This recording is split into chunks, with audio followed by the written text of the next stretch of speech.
Korean people during that time to get their freedom back.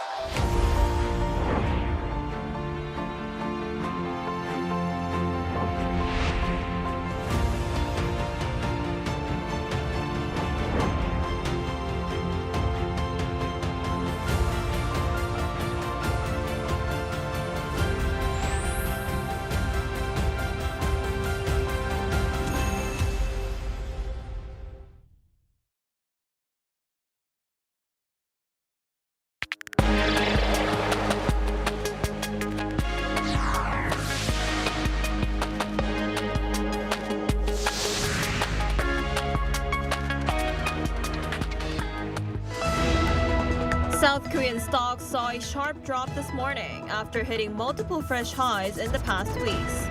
The benchmark index KOSPI fell below the 4,000 mark after declining as much as 6%. U.S. Defense Secretary Pete Hegseth met with President Lee Jae-myung and South Korea's defense chief An Kyu-baek in Seoul and reaffirmed President Donald Trump's earlier approval for South Korea to acquire a nuclear power submarine, saying the United States will fully support the program. South Korea's spy agency says North Korea has shown multiple signs of preparing for potential dialogue with the United States, and added that it sees a joint military exercise between Seoul and Washington in March as a turning point in potential talks. Meanwhile, the U.S. has newly imposed sanctions on North Korean bankers accused of laundering stolen cryptocurrency. Hello and thanks for joining us on Arirang News. We begin today with South Korean stocks that's now seeing a sharp drop. The benchmark KOSPI is trading below the 4,000 mark, seeing as much as 6% decline on Wednesday morning. The market opened 1.61% lower than Tuesday's close and continued to fall, driven by a sell-off by foreign investors. It lost all the gains made over the past week after briefly climbing above 4,000 for the first time on October 27th. Amid the sharp decline, a sidecar was triggered, a measure that's activated when the KOSPI 200 futures index rises or falls of 5% or more for at least 1 minute. The sell-off mirrored a sharp decline in U.S. markets overnight, where major indices, including the Nasdaq, fell over 2% as profit-taking hit technology stocks. Also on Wednesday, the dollar-won exchange rate hit a 7-month high, with the dollar trading above 1,447 Korean won. In other news, South Korea's foreign reserves climbed for the 5th straight month in October, reaching the highest level in 33 months. According to the Bank of Korea on Wednesday, the nation's reserves stood at $428.82 billion at the end of October, up $6.8 billion from the previous month. It's the highest level since January 2023, when reserves hit nearly $430 billion. The central bank attributed the increase to stronger investment returns and new foreign currency denominated foreign exchange stabilization bonds. As of the end of September, South Korea ranked 9th worldwide in foreign reserve holdings. And South Korea's intelligence agency is offering new insight into Pyongyang's diplomatic movements, pointing to subtle shifts that indicate North Korea's preparation for potential dialogue with the United States. Our Buniran has the details. Though an anticipated U.S.-North Korea summit encounter at the APEC leaders' meeting ultimately failed to materialize, South Korea's spy agency says Pyongyang had been quietly positioning itself for the possibility. According to briefings delivered during the National Assembly's audit of the National Intelligence Service on Tuesday, North Korea showed multiple signs of preparing for potential dialogue with Washington behind the scenes, even as it remained publicly unresponsive to repeated overtures. The NIS confirmed indications that Pyongyang had been adjusting its diplomatic posture, including Kim Jong-un's deliberate restraint from making provocative remarks on nuclear armament, to avoid antagonizing the United States. The agency also cited North Korea's efforts to analyze the policy stances of U.S. officials handling North Korea affairs and to gather information on influential figures in Washington as evidence of quiet preparation. Although the APEC-related summit did not happen, various channels have confirmed that North Korea had been preparing behind the scenes for dialogue with the United States. The NIS believes Kim Jong-un intends to engage in talks and will seek contact once conditions are met. The agency also sees early next year as a potential turning point. With the South Korea-US joint military exercises scheduled for March, the NIS says that period could determine whether high-level talks, possibly even at a summit level, become feasible. We expect and judge the possibility to be quite high that U.S.-North Korea relations could improve next year, even advancing to a summit-level meeting. After the 9th Party Congress, another military parade, and the joint exercises in March, there may be an appropriate moment to explore or sense the possibility depending on how circumstances unfold. As for Kim Jong-un's health, long a subject of speculation, the NIS reported no major abnormalities, saying he appears to be carrying out both provincial and Pyongyang-based activities without difficulty. 문혜련, Arirang News. And Washington has announced new sanctions on North Korean bankers and institutions for laundering money to fund Pyongyang's weapons program. Now, the move comes as U.S. President Donald Trump says sanctions would remain a key part of the dialogue with North Korea. Our Lee Seung-jae reports. The United States has announced new sanctions on individuals and institutions accused of helping North Korea launder billions of dollars stolen through cybercrime operations. According to the U.S. Treasury Department on Tuesday, 8 people and 2 firms are being sanctioned for channeling money from cyber heists and IT fraud to finance North Korea's nuclear weapons program. Among those sanctioned are North Korean bankers Chang Guk-chul and Heo Jung-sun, who allegedly managed more than $5 million in cryptocurrency connected to the sanctioned First Credit Bank. Washington says over the past 3 years, North Korean hackers have stolen and laundered more than $3 billion in digital assets, the largest amount linked to any foreign actor.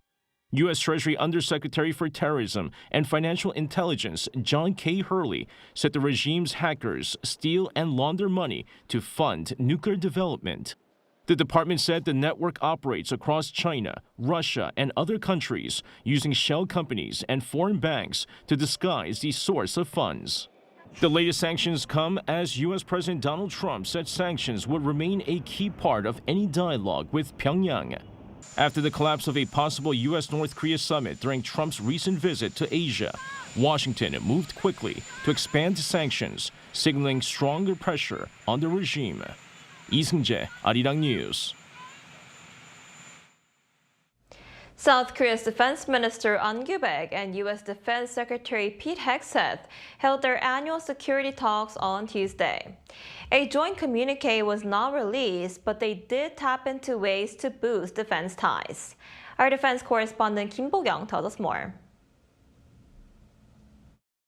The South Korean and U.S. defense chiefs reaffirmed the steadfastness of the ROK-US alliance during their annual security talks, the 57th Security Consultative meeting on Tuesday. A joint communique was not released, waiting for a joint fact sheet for the 2 countries to come out first. Still, Defense Minister An Gyu-baek and U.S. Defense Secretary Pete Hegseth did share some parts of the discussion they had during the meeting. Regarding the nuclear-powered submarines, which Trump recently gave approval to, the Pentagon vowed support across its departments.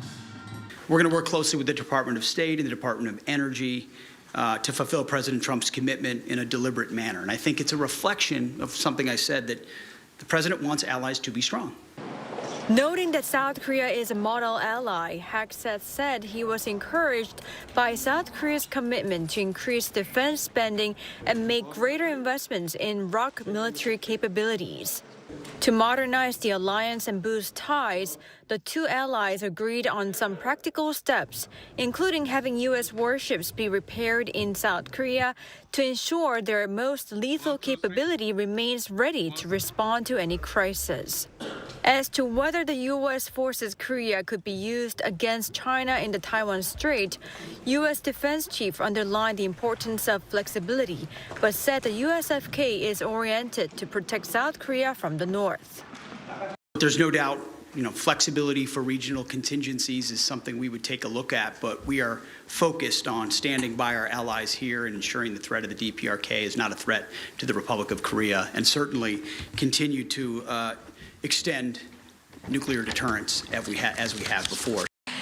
The comment resonates with the two defense chiefs' earlier visit to the joint security area within the demilitarized zone on Monday for the first time in 8 years.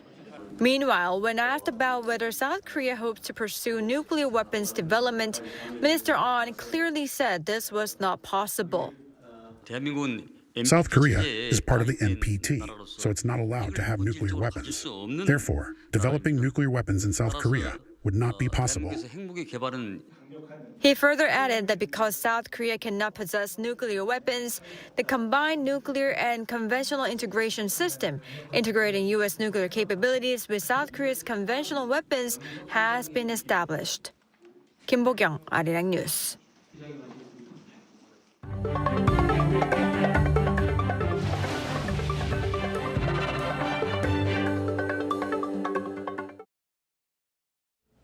Starting today, the National Assembly will begin reviewing the Lee administration's budget proposal for next year.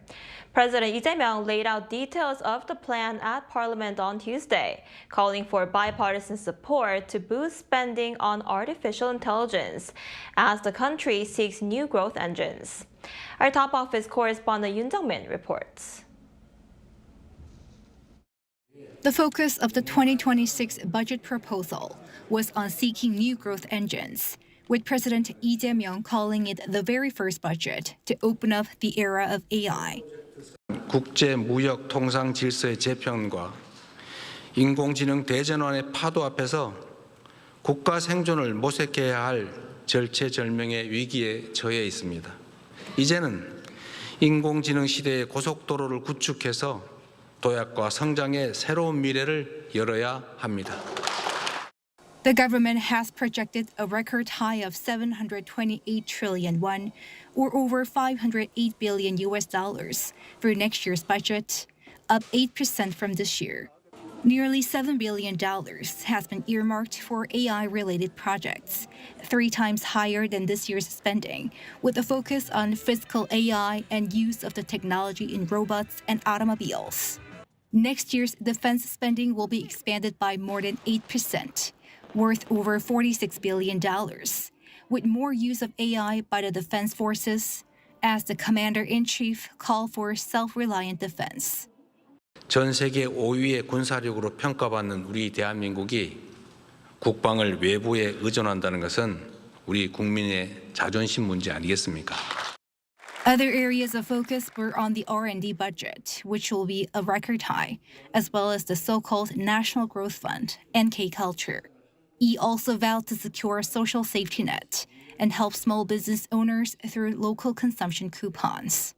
And looking back on last week's diplomatic super week, the president said uncertainties over the economy have been eased by reaching a trade deal with the U.S. As the president called for across-the-aisle collaboration, speaking before a 2/3 full Congress, following a boycott by the main opposition People Power Party over an arrest warrant against its party member. 좀 허전하군요.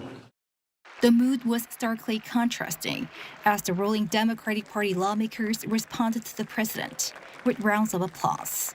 The legal deadline for the parliamentary budget review is set for December 2nd. Yoon Jung-min, Arirang News.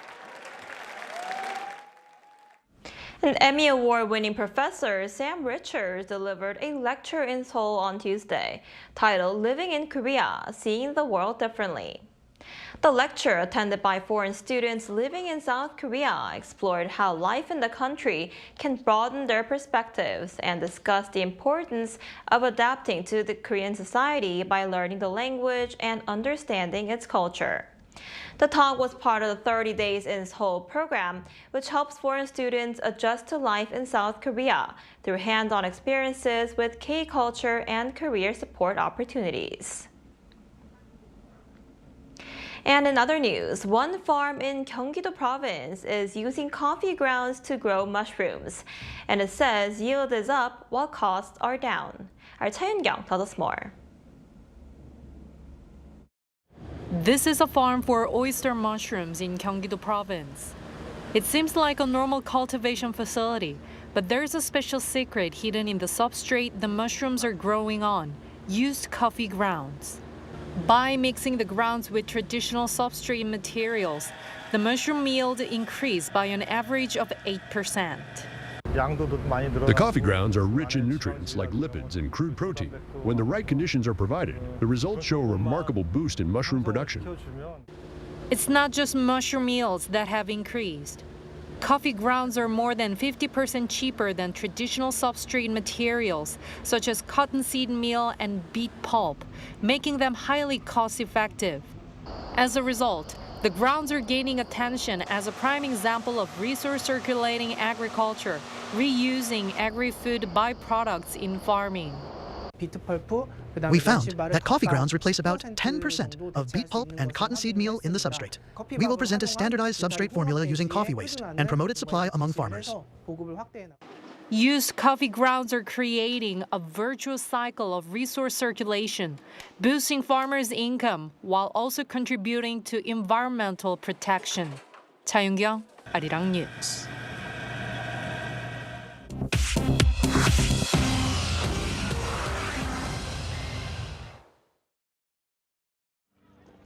This is The World Now, bringing you everything you need to know from around the globe.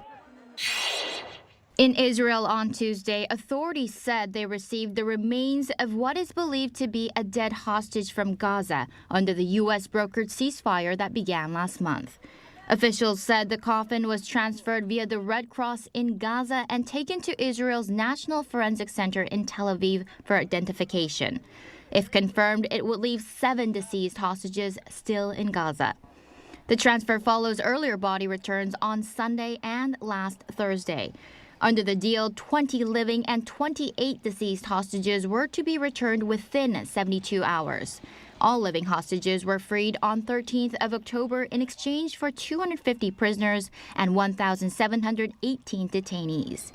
Israel has also handed over the bodies of 270 Palestinians in previous exchanges linked to the truce.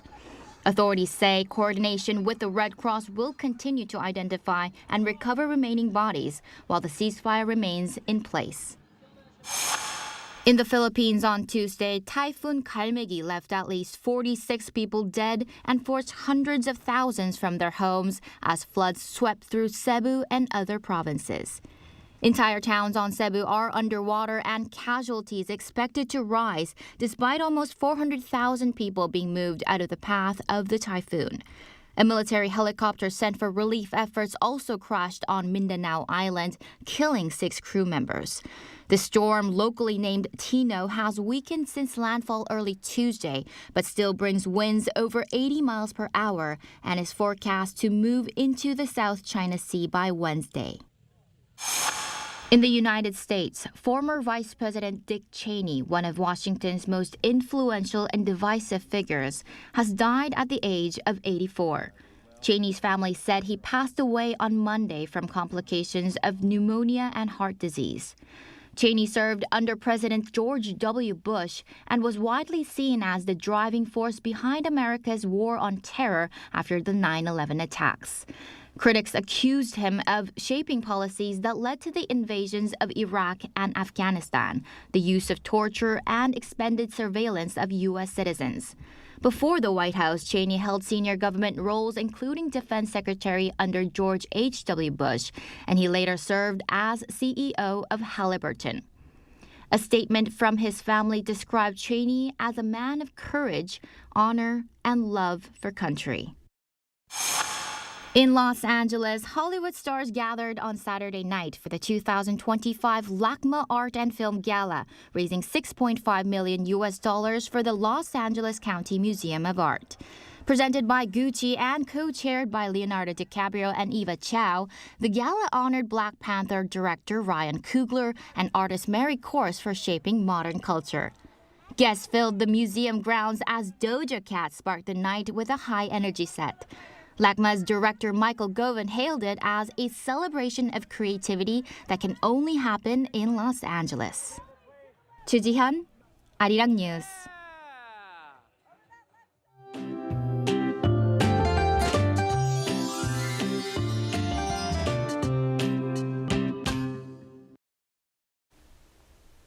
We're in for more beautiful late autumn weather today, one of the most pleasant times to be outdoors and enjoy nature.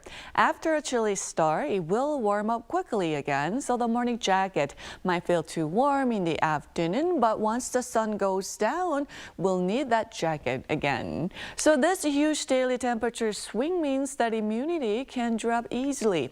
Given the recent spike in cold cases, please take extra care with your personal hygiene and health management.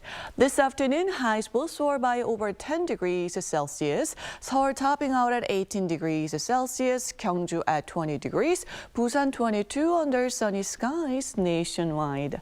This clear, dry, and high temperature gap pattern will continue for the time being. Make sure to dress accordingly and make the most of this fine autumn weather while you can.